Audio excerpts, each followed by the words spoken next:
Let's just come back now and focus on our second session on the seals and the trumpets. And let me just give you a forewarning. What I'm going to do here is I'm not going to try and deal with them all.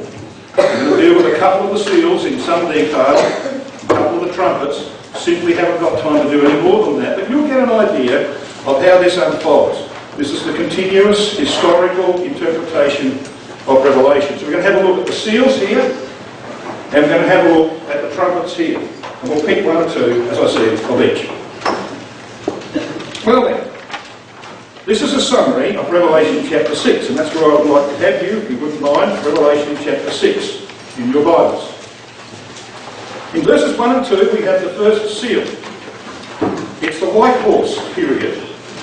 And we believe that this is all about the progress of Christianity, the Roman Empire being at peace between the time of John, when he received the Apocalypse in AD 96, and 183, when that peace was removed. And we're going to see how that happened briefly. In verses 3 and 4 we have the second seal, the red horse period, where peace is taken from the earth, the period of 183 AD to 211. Verses 5 and 6, the third seal, the black horse period, where there was widespread famine and distress in the Roman Empire through a failure of rulership, AD 235 to 303. The fifth seal period was the period of Diocletian's rule, when in fact actually 4 emperors, and at one point 6 emperors, ruled the Roman Empire. And even though Diocletian did not begin as a persecutor of the Christians, and by this time many of them were apostate Christians, he didn't begin as a persecutor. The time came when some of his fellow Augusti and Caesars said, we've got to deal with this crowd, they're becoming too strong. And so Diocletian became a vicious persecutor of Christians. And I use that term Christians in the widest term because there was a lot of Christians at that time who were completely away from what Christ and the apostles had taught. They had apostatized. So there was ecclesial tribulation. And the sixth seal, verses 12 to 17, is the national upheaval when, of course, Constantine comes to the throne, and ultimately in 324 he becomes the sole ruler of the empire. And Christianity now has a sponsor. He makes Christianity the state religion. And out of that, of course, ultimately comes the Catholic Church. So let's have a look at some of the details here. What we see, and I want to read perhaps with you, I'm going to read verses 1 and 2 of Revelation chapter 6. It says, I saw when the Lamb opened one of the seals, and I heard, as it were, the noise of thunder. One of the 4 beasts saying, 4 living creatures, it's a reference to the living creatures of chapter 4, we won't go to that now, saying, come and see. In other words, John, you're involved in this in some way. Come and see. And I saw, and behold, a white horse, and he that sat on him had a bow, and a crown was given unto him, and he went forth conquering and to conquer. Now he's got a bow, but evidently no arrow. Now, I would have thought that a bow and arrow is useful when you've got both. But a bow and arrow is not all that good if you don't have an arrow. You could bash it over the head with a bow, I guess, but it's not great fun. You haven't got an arrow. So what does that mean? It's a curious detail, isn't it? What does it mean? Well, we're going to actually try and pursue that. Now here is the Roman Empire at the time, in AD 96. This was the extent of the Roman Empire. It was massive, of course, and it was the dominant power on earth for many, many hundreds of years. This is another map which shows you its extent in that era of time. The important thing to remember here is that the symbol that is used for the Roman Empire of this time is the earth. And you might want to highlight the occurrences of the word earth in Revelation chapter 6. You will find that word, if you look down at verse 4, towards the middle of the verse. You'll find it again in verse 8. Again, you'll find it at the end of verse 8. It's twice in verse 8. You'll find it at the end of verse 10, and in verse 13, and in verse 15. So it occurs quite frequently through the chapter. It is a reference to the Roman Empire, the Roman earth, and that's consistent right through the book of the Apocalypse. So what happened in this first seal period from AD 96 to 183? The bowman riding a white horse. Well, the vision depicts a time of peace for the Roman Empire, and history demonstrates that. You know, when Vespasian was called back to Rome in AD 69, when he was actually invading the land of Judea, and he had encircled Jerusalem, the emperor died, and so he was called back. He was made emperor, and he left Titus, his son, to finish the job off, which he did, of course, in AD 70.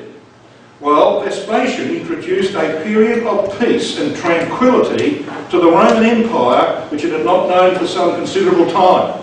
Because, of course, before him, there was a couple of other little mini-emperors in there, but you had Caesar Nero. He was an idiot, an absolute idiot. Before him, you had Claudius. Then you had Tiberius. It was a time of great turmoil in the Roman Empire. Vespasian brought some order. Two of his sons ruled after him, Titus and Commodus. Domitian. Titus and Domitian ruled after him, and of course, beyond them, there were what they called the good emperors. Well, they weren't all that good, but they called them the good emperors because they reigned over an empire that was at peace, largely at peace. So that's this period. What would you use to symbolise that? Well, the horse is actually a symbol here in this chapter of Rome, because it represents the empire. This moment is sitting on the horse. Now, when I sit on horses, I like to have control. Right? You grab the reins, you like to have control. True? This is talking about those who ruled the empire. You're going to read on and you find how consistent this is, because the things that happen are detailed in history, and they're so precise. It's a bit like the book of Daniel. Daniel chapter 11, they said it could not have been written before the events. It's too accurate. It could not have been written. Well, sadly for those critics, it was actually translated before it happened. It was actually translated in Egypt before it happened. So it did detail history, just like the Apocalypse details history. And it's extremely precise. And we'll have a look at some of the precision in a moment. So let's read on. This is a time of peace for the Roman Empire. The white horse is the symbol of it. During the reigns of Nerva, Trajan, Hadrian, the two Antonines, and the first 3 years of Commodus. He was an idiot too. He brought about complete dissolution of the peace of the Roman Empire. The Spirit of Heaven, the rider of the white horse, working through spirit agencies, the Christian community, aimed for victory over the paganism of the Roman Empire. This was to be accomplished by rapid growth of Christianity through evangelism. A bow is a motivating thing, isn't it? But it's not, there's no arrow, so it's not going to kill anybody. It's actually going to try and save them. The bow, right, despite continuing persecution, finally accomplished when Constantine established pseudo-Christianity as the state religion in AD 312. That's the birth of the man-child of sin the Apostle Paul refers to in 2 Thessalonians chapter 2. So this is what happened in this period of Roman history, from AD 96 to 183. You'll notice that there are so-called 5 good emperors. Nerva, right, Trajan, he was actually a persecutor of Christians. Hadrian, he built Hadrian's wall, by the way. Titus Antonius, or Antoninus, and Marcus Aurelius, who's quite famous in Roman history. So these are your emperors of that period. And of course, it was largely peaceful right through to the time of Commodus, here back in the area of 180 to 192 AD. So here were the rulers. These were the ones that God was using, as it were, as the vehicle to allow Christianity to prosper. And even in Paul's day, Christianity had turned the world upside down, hadn't it? Acts 17, when they brought the believers before the authorities, they turned the world upside down. Well, that was just in the first century. We're talking about the 2nd century. It did indeed turn the world upside down. But this is what brought it about. You know, it's a simple fact, brothers and sisters and friends, that if you leave people in peace, not much gets done. Right? You've got too much time on your hands, not much gets done. We have a saying, you probably have the same saying, you want a job done, give it to a busy man. Isn't that true? You want a job done, give it to a busy man. Because he's disciplined, he's organised. Don't give it to someone who sits in a lounge chair, an armchair. You'll get nothing done. Peace does not bring about progress. And that's what happens here. They didn't have it. It was peace for the Roman Empire, but it was not peace for the Christian community. They didn't have peace. This is what was happening to them. Now this is from a letter to Emperor Trajan by a governor. It reminds me of Acts chapter 8. You remember when Paul, or Saul of Tarsus as he was then, went around persecuting the ecclesia? What did they do? Well, they ran away to other parts. What did they do when they got there? Well, they preached the gospel. So the gospel was spread far and wide, happening in the Roman Empire in this period. This is a letter to the emperor by a governor. I am wearied with punishing and destroying the Galileans, called Galileans, of course, because that's where Jesus of Nazareth came from, or those of the sect called Christians, according to your orders. So he was a persecutor. Yet they never cease to profess voluntarily what they are, and to offer themselves to death. Wherefore I have laboured by exhortation, not the kind you hear on a Sunday morning, by the way, and threatening to discourage them from daring to confess to me that they are of that sect. Why don't they just keep their mouths closed, he's saying. These people, they want to tell the world that they're followers of Christ. Well, it's going to cost them their lives. And it did, in many, many cases. Yet, in defiance of all persecution, they still continue to do it. Be pleased, therefore, to inform me what your Highness thinks proper to be done with it. It's almost a letter of desperation, isn't it? Can you see what would happen? Because of that persecution, people had to learn it. When they moved, they privately would teach as best they could. They proclaimed the gospel. And so Christianity was spread throughout the then known world. That's what was happening here. Now that couldn't have happened if the Roman Empire had been in the turbulence of the times, say, of Nero in his latter years, because there was all sorts of dislocations that were going on. But the empire was at peace, the White Horse period, but Christianity being persecuted was spreading throughout that empire. And it was going to take it over eventually, unfortunately in an apostate form. Let's have a look then at the details of Revelation chapter 6 verses 1 and 2. Here we've got our first seal, the arrowless bowman riding the white horse of the Roman Empire. And it says, I heard as it were the noise of thunder. What do you think thunder might represent? Well, thunder in the Word of God symbolises political trouble. We know that you go back to 1 Samuel chapter 2 verse 10, to chapter 12 verses 16 to 19, when in the harvest time in Israel, thunder and lightning were sent by God to indicate that he wasn't very happy with his people, and Samuel told them why. So it's about trouble. In 1896, Emperor Domitian, the great persecutor of the ecclesia, was assassinated in a revolt against his corrupt and vicious rule, bringing change to the empire. Now, he was personally corrupt.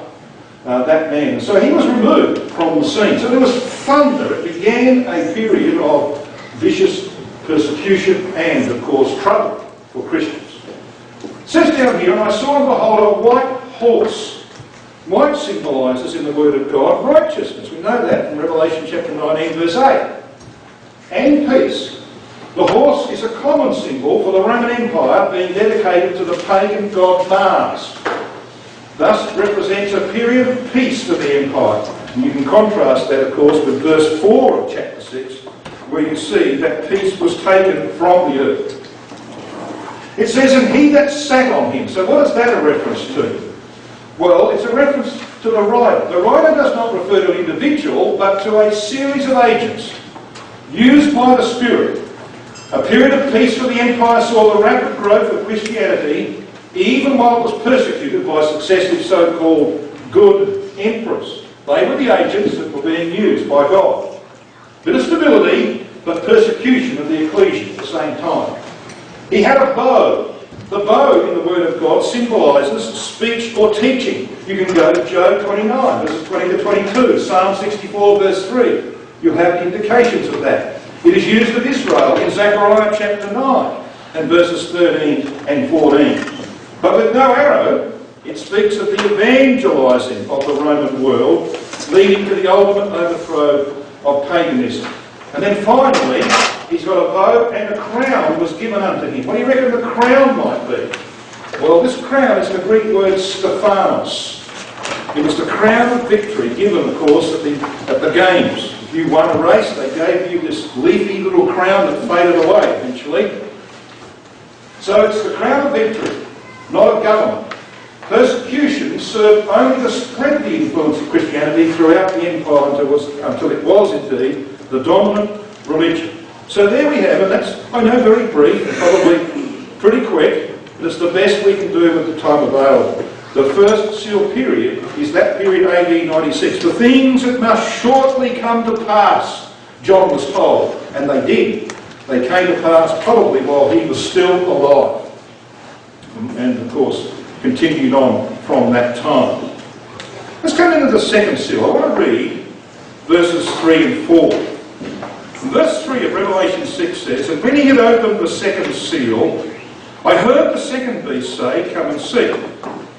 And there went out another horse that was red, and power was given to him that sat thereon to take peace from the earth, and that they should kill one another. And there was given unto him a great sword." Well, this is the period of AD 183, where the peace broke down to 211 AD. It's the red horse period.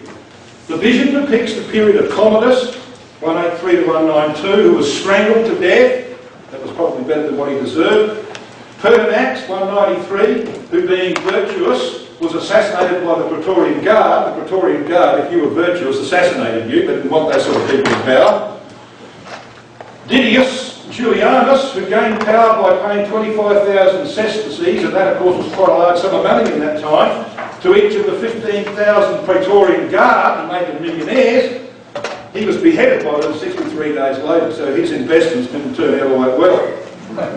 Septimus Severus, 193 to 211, whose firm rule brought some relief to the empire which had been turned red by the Praetorian Guard. It'd be nice to have some time to talk about the Praetorian Guard, but we don't have that time. They became the kingmakers of the Roman Empire. Who they wanted in power, if you paid them enough, they put you in power. If they didn't like you, well, they beheaded you.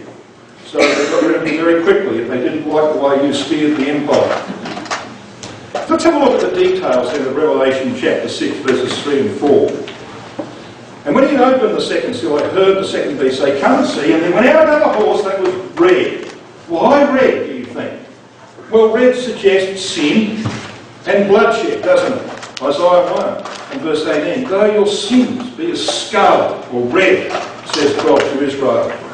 Peace was taken from the earth as assassination and murder in high places resulted in the breakdown of authority. And power was given to him that sat thereon. So here we've got the rider. This rider representing a class of agents blindly executing retribution on the land's enemies. The period was dominated by the Praetorian Guard, who tyrannised the city of Rome and its rulers, to take peace from the earth. Now how did they do this? Well, they did it with a dagger. This word sword here is actually Machaira in the Greek. And Machaira, of course, is the word that the Apostle Paul uses in Ephesians chapter 6. He talks about the sword of the Spirit. It was the Roman sword, quite short, 8 inches long. So you had to get in close to use it, see, but it was an ideal assassination weapon. You know, you could sort of conceal this. It wasn't some huge 6-foot-long sword. What have you got in your hand? You know, Joab style. What have you got in your hand? No, you could conceal this, pull it out and stick it in, see? It's the Machaira, the short sword, and that's the weapon that was largely used by the Praetorian Guard. He represents the use of that weapon for assassination and murder. So here we have the second seal, the red horse period, when peace was dismissed and blood flowed at the head of the empire as successive emperors were removed. Now, brothers and sisters and friends, I'm not going to be able to do that kind of detail for the next few seals, of course. So what I'm going to do is just summarise for you. We've been through this list. The third seal, the black horse, black of course, got to do with famine and distress, was 212 to 235. The fourth seal was the pale horse period in the Roman Empire, where there was widespread violence and death. If you read the history of AD 235 to 303, hardly one emperor escaped assassination. All of them came to a sticky end. You got power, you didn't keep it for very long because someone wanted that power, they removed you. Alright? It was a time of violence and death. And you know what do you think pale horse might represent? Well, that's what the body is like. When you're dead, it goes pale, doesn't it? It's all about the pale death. That's that period. Terrible, absolutely terrible period in the Roman Empire. But then comes the 5th and 6th seals. Now the 5th seal, in verses 9 to 11, is about the persecution that was going on against the Christians.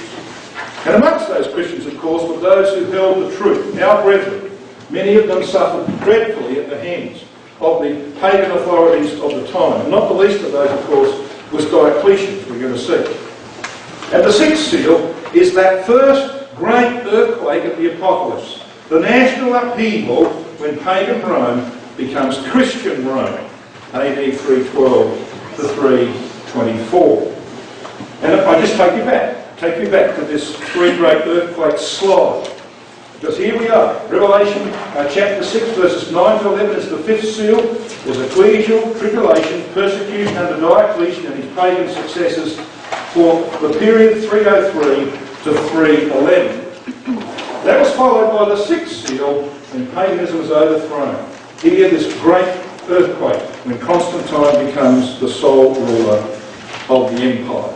So I'm going to leave the seals at that. You can see the 7th seal begins the 7 trumpets. Now I want to move on to the 7 trumpets. Now these are called wind trumpets. You're in chapter 6, just cast your eyes at chapter 7 and verse 1.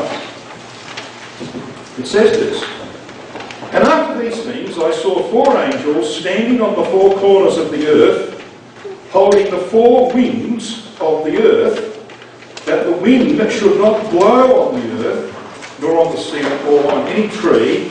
For what reason? Well, because in verses 3 and 4, at least verse 3, this is the reason why these judgments were held back for a while, saying, "Hurt not the earth, neither the sea nor the trees, till we have sealed the servants of our God in their foreheads." So there was to be a time where there would be a consolidation, you might say. The survivors of the great apostasy that now become the state religion, there'd be a period of consolidation. God would give them some breathing space for a while. It had enough persecution. But you see, it didn't last all that long. And so what he did was to bring judgments upon the Roman Empire in what are called the 4 wind trumpets. That language comes from Revelation chapter 7 and verse 1. So what are these trumpets? Well, verse 7 of chapter 8 of Revelation begins these trumpets.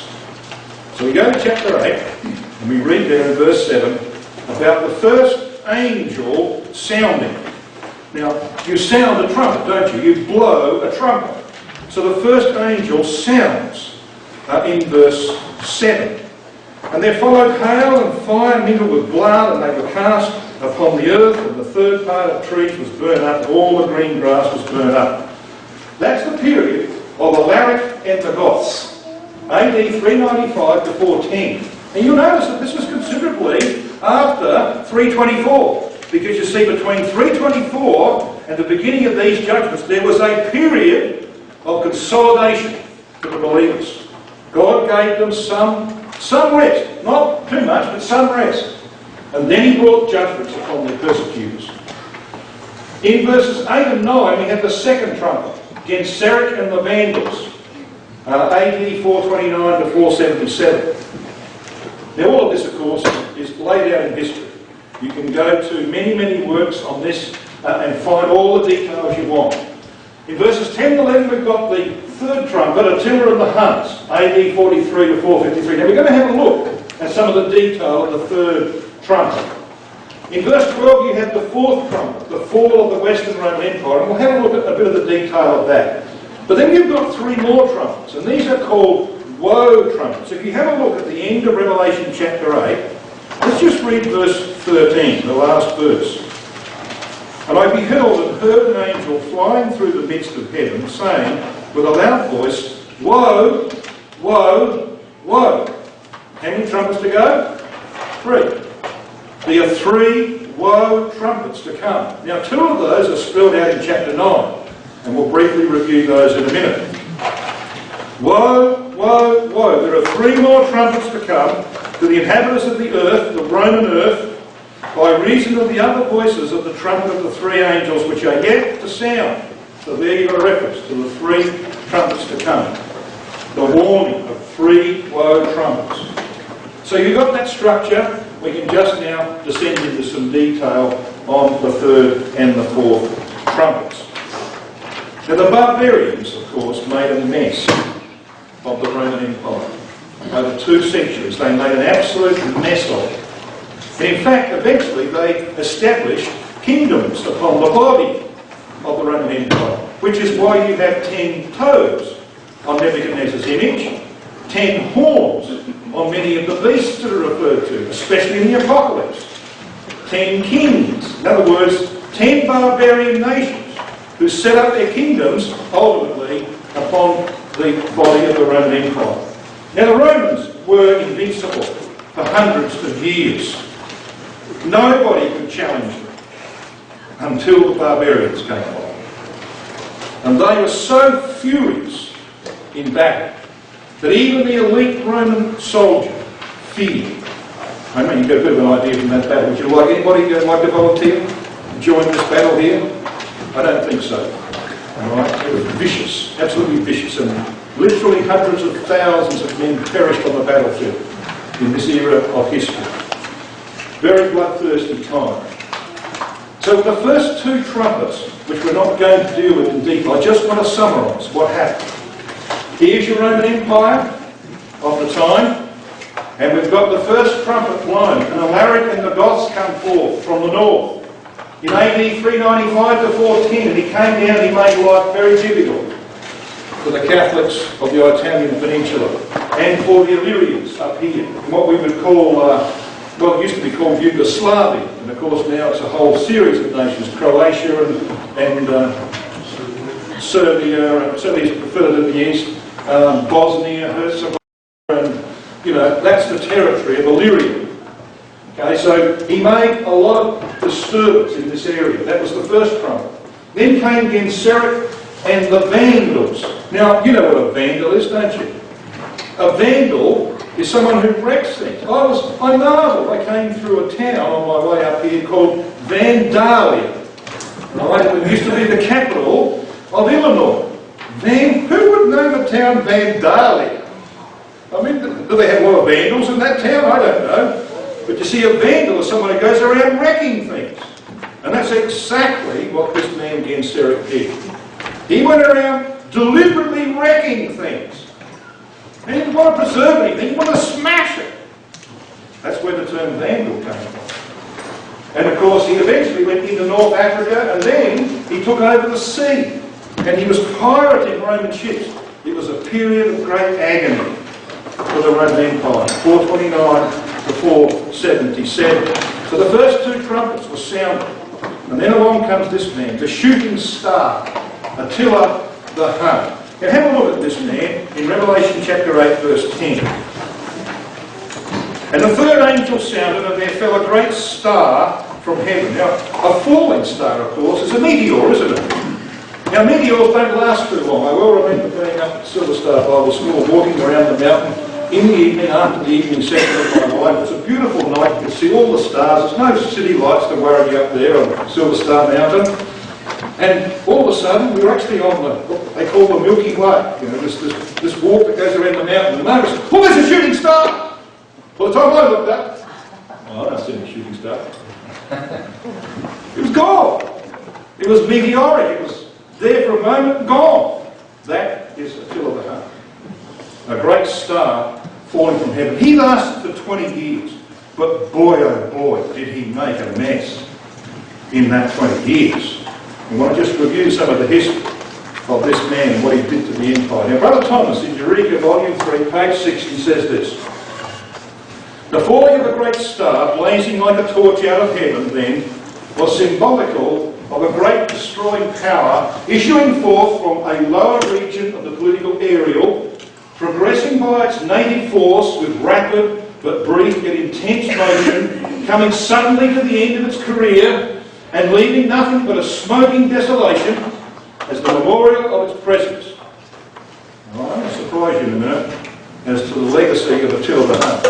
I actually followed his path in 2005, took a trip through Europe and followed his path.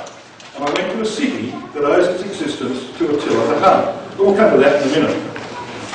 Here he is. He looks like a very kindly character, doesn't he? You wouldn't want to meet him in a dark alley. Well, he was called the Scourge of God. That's what he was called by his contemporaries, the Scourge of God. And he was indeed just that, in the way that he swept into the Roman Empire. You know, they used to ride horses, and the Roman army had never coped with this sort of thing before. And they had no show. They went over high walls. Right? They conquered city after city after city. That was the career of Attila the Hun. Let's follow that career. Now you can see here that by this time there were other barbarian powers who made their presence felt. We've got the Ostrogoths sitting up here. We've got the Franks over here. Well, Frank, of course, is where we get France from, isn't it? We've got the Visigoths. The Visi means west. The Western Goths over here. We've got the Vandal kingdom left behind by Genseric. See, so you've got these little areas that have been taken over by barbarian peoples. They're establishing little kingdoms on there. Eventually you get 10. Your 10 toes of the image, etc. Well, here's the career of Attila and the Huns, 433 to 453. In 433, the Huns from Scythia was up here, of course, led by Attila, broke through the Ostro means the Eastern Goths, and menaced Constantinople. Now, Constantinople was the headquarters of the Eastern Empire. You know, Rome was ruled from Constantinople. So, he menaced Constantinople. They didn't like that very much, so they offered him a treaty to settle in Illyria over here. But he wasn't happy with that. He wanted to go on conquest. So he said, well, the Romans have bought me off for a while, so I'm going to go and punch the Persians in the nose. So he went over here to the Persians. But he was repulsed and embarrassed. So he comes back. What's he going to do then? Well, he then ravaged the eastern section of the empire in the areas of Illyria and Greece. Right? So he made a mess of them. What did he do then? Well, Constantinople was relieved when Attila turned his attention to Gaul. He's going to come over here to Gaul, but he was defeated by a confederacy of Romans, Visigoths, that's Western Goths, and Franks at the Battle of Chalons, AD 451, with huge losses on both sides. If you read the history of that battle, the loss of life was absolutely immense. And so Attila, he got a smack in the face. So what's he going to do then? Well, he gathered his shattered forces and crossed the Alps to attack the northern provinces of Italy, causing great devastation on the way, and of course in Italy itself in AD 452. Well, faced with stiff opposition, and after the payment of a huge ransom on the appeal of Pope Leo I to save Rome, he retired beyond the Alps and died at his encampment during orgy in AD 453. He's a shooting star, isn't he? Enormous damage. But he's gone. In a whimper, he's gone. That was Attila the Hun. The career of the third angel, the trumpet angel. Well, let's just read on a bit. I want to read verse 10. Where was the damage done? It says in verse 10 of Revelation chapter 8, "This fell a great star from heaven, burning as it were as a lamp, and it fell upon the third part of the rivers and upon the fountains of waters." So what are these rivers and fountains of waters? Well, this is the region where he did most of his damage at the end of his career. This is where the great rivers of Europe, the Rhine, the Po, etc., this is where they rise, and there are many, many lakes. Now this is very important in this area, because later in history it became the centre of Waldenses and others who opposed the Roman Catholic Church.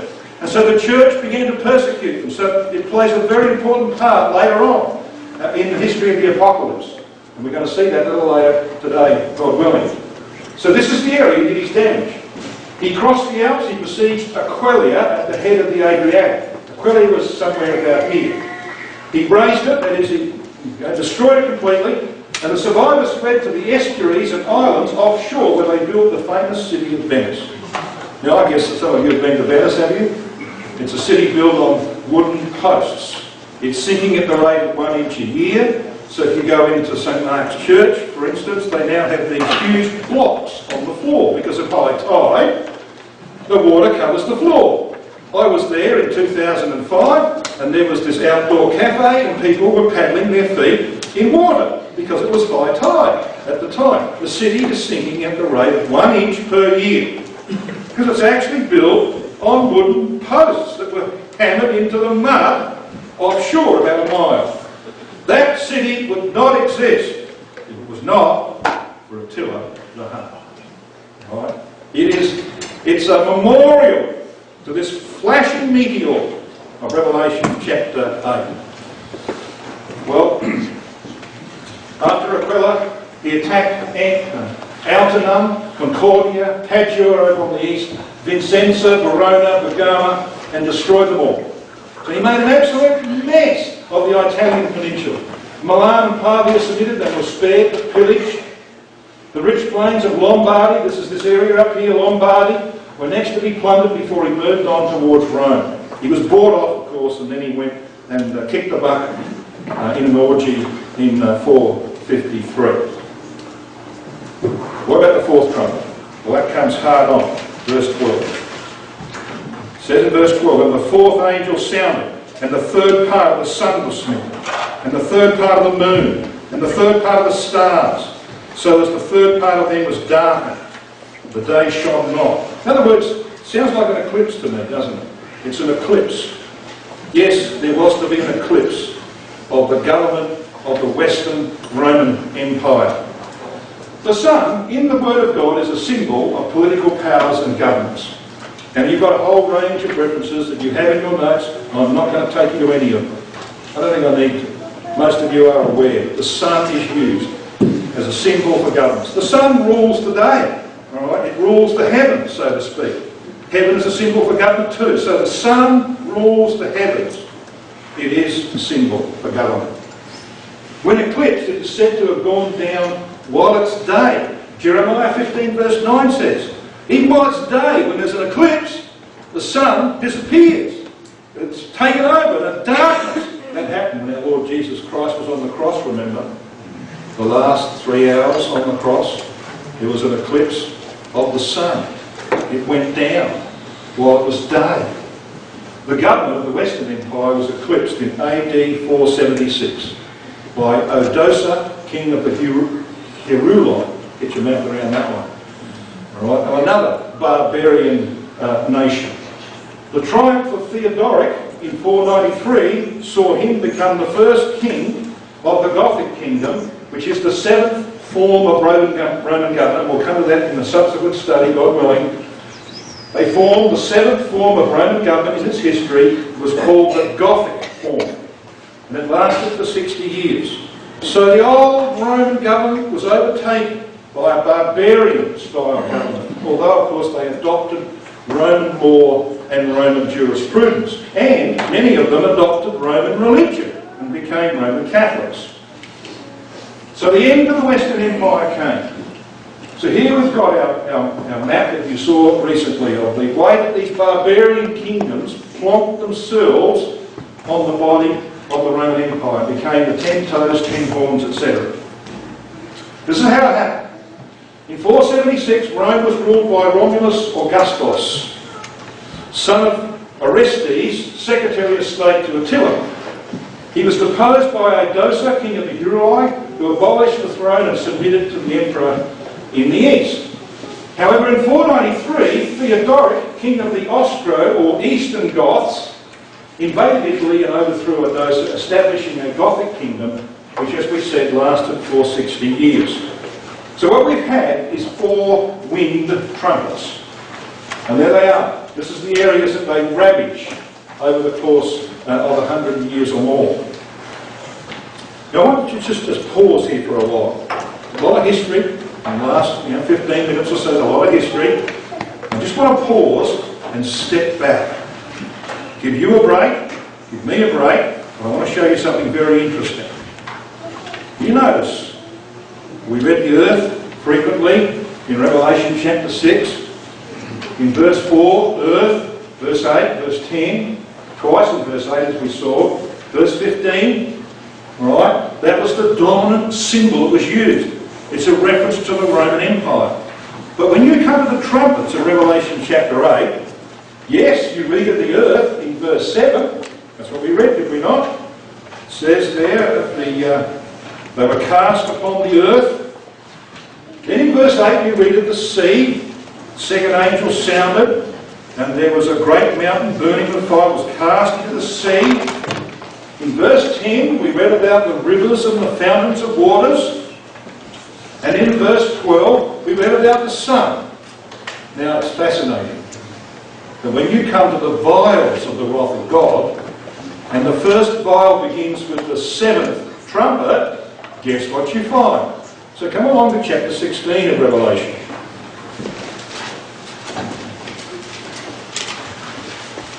Revelation chapter 16. In verse 1 you read this. I heard a great voice out of the temple saying to the 7 angels, these are the vials, the vial angels, go your ways and pour out the vials of the wrath of God upon the earth. Okay? Yeah, it's talking about Europe, the Roman earth, the place dominated by Catholicism. Because this is about the French Revolution, verse 1. It's about the overthrow of Catholicism in Europe for a time. The judgments are upon the earth. Have a look at verse 3. And the second angel poured out his vial upon the sea. And this, the second angel here, is about what happened on the sea, in fact, because it's about the British keeping Napoleon where God wanted him. You know, Napoleon, one of the greatest generals of all time, was never satisfied. He established the Cispadine Republic in Italy by sweeping aside the Austrians. You know, amazingly, he won 27 battles. Swept the Austrian army aside in 1796 and 1797. He established the Cispadine Republic. Then he went back, eventually went back and became emperor in 1799, or effectively emperor. But what did he do in between? Well, you'd think he'd say, well, it's time to put my feet up and have a rest. No, the idiot. He went to Egypt. God didn't want him in Egypt. There was a time in 1805 when he wanted to do what Hitler later on did. He wanted to invade Britain. So he took his army up in the summer of 1805 and stood there on the coast of Calais while men built flat-bottomed barges so he could get his troops to Britain. God didn't want him in Britain.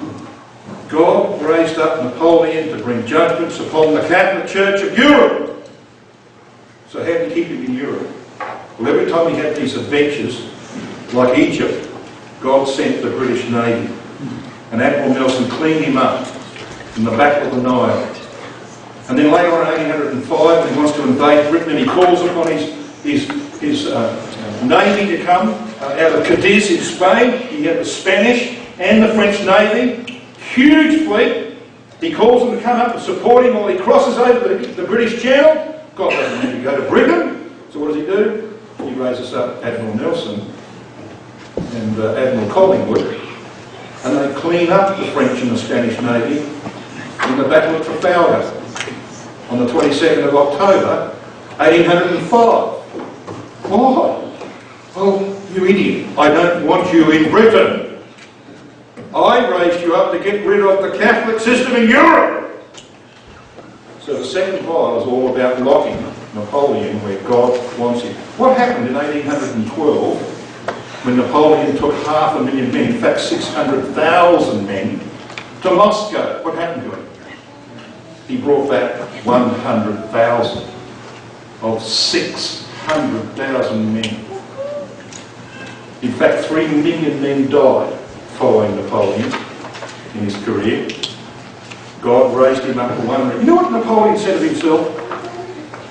I am the instrument of Providence. When she is finished with me, she will break me as a glass. And that's exactly what happened. So here we've got in the vials of the wrath of God, beginning with the French Revolution, flowing on, we've got the work of overthrowing Catholicism in Europe. And it happened. By 1809, the Pope was in exile. He was out of business. His churches had been confiscated. His priests had been guillotined in France. They were out of business. Alright? Divine judgments came. Never ever think, brothers and sisters and friends, that God hasn't brought judgment on the system that's persecuted his people for millennia. He's brought judgment. And it's about to be finished off. That's the principle you learn out of Revelation 16. But I haven't quite finished here yet. Let's carry on. Where did I get up to? The sea, in verse 3. Look at verse 4. Where's the next vial poured out? In verse 4. And the third angel poured out his vial upon the rivers and the fountains of water. Why? Because that's where the Waldenses and others who had tried to oppose the Catholic Church were destroyed by persecution. Right? That's where they were based, in that area of Lombardy.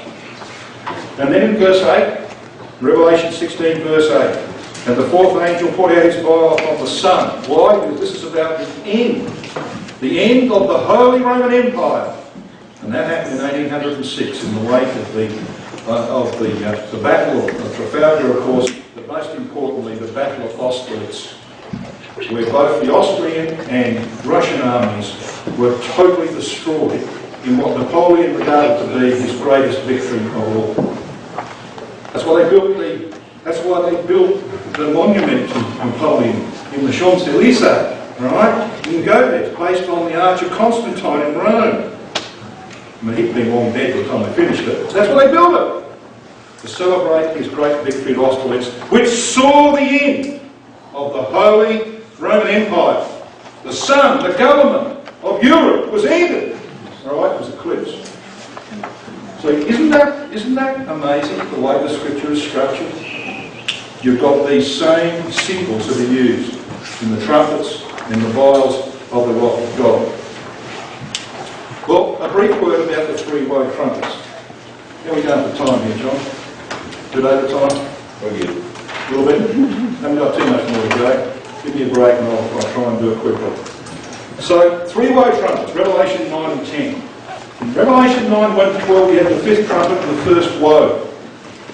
Muhammad and Saracens of AD 632. Revelation 9, 13 to 21, we have the sixth trumpet, the second woe trumpet, the rise of the Turkish Empire in AD 1062. And we read in verse 14 of Revelation chapter 9 these words. And I want to show you just one or two things with the precision of the prophecy. We read in chapter 9 and verse 14, it says, saying to the sixth angel, which had the trumpet, loose the four angels which are bound in the great river Euphrates, and the four angels were loosed, which were prepared for an hour, and a day, and a month, and a year, for to slay the third part of men. Alright? This loosing of the four angels was the unloosing of four divisions of Turkomans, Turks, who invaded the Eastern Empire in four ways. There were the Seljuks, there were the Mongols, there were the Tartars, and there were the Ottomans. And of course it's the Ottoman Turks who established what we call Turkey today. Alright? So there were four waves that came. Now this of course was to culminate in the end of the Eastern Empire. So as we're going to see in our studies, that did not bring about too much relief for the believers.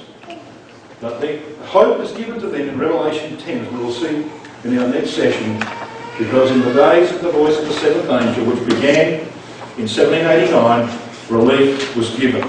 Let's just step back then to the fifth trumpet. It begins in verse 1 of chapter 9. And in verse 3, this multitude that come and do damage in the Eastern Empire are called locusts. Now locusts, of course, in the Bible is used of a desolating and destroying power. They eat everything. But they're described in verse 8, interestingly. They had hair as the hair of women, but they were also bearded. Because in verse 7 it says at the end of the verse, their faces were as the faces of men. So they had long hair like women, but beards. So who might they be, do you think? Yeah, the Saracens. You join ISIS today, you've got to grow a beard. You know that? Yeah, I got it wrong. Verse 10, they had stings in their tails, it says. What does that mean? Well, you know, the Saracens invented gunpowder. They were the ones who invented gunpowder. And they had some sort of cannon, a primitive cannon. And they would drag it behind horses, and then they would swing it around and point at the enemy and fire it. Well, you see, their sting was in the tail, so to speak. They dragged it behind their horses. They introduced what was called Saracen fire, the precursor to artillery. Quickly then to the sixth trumpet, which saw the fall of Constantinople in AD 1453. And the Turks finally took Constantinople on the 28th of May 1453 and brought the Eastern Roman Empire to an end after 1,000 years. When was it going to happen? Well, we just read verse 15. It said that the four angels were loose, which were prepared for an hour, a day, a month, a year, for to slay the third part of men. Computed on the lunar year, it represents a period of 391 days and 1 hour. When you take the scriptural, and it is a easily proven scriptural principle of a day representing a year, right? 391 years and 1 month this becomes. From the 27th of April 1062, when Togrul Beg established himself in Islamic authority by marrying the Caliph's daughter, right down to the overthrow of Constantinople by Muhammad II on the 28th of May 1453. What's the difference between that date and that date? 391 years and 1 month. Alright? I promise you, in the next study, there won't be so much history, but there'll be a lot of prophecy. Alright? We've done our history for the day, most of it anyway, but a little bit here and there. History's done for the day. In our final 2 sessions, we're going to have a look at where this is all going. We're going to have a look at prophecy. Prophecy that concerns us now, prophecy that concerns us tomorrow. Thank you.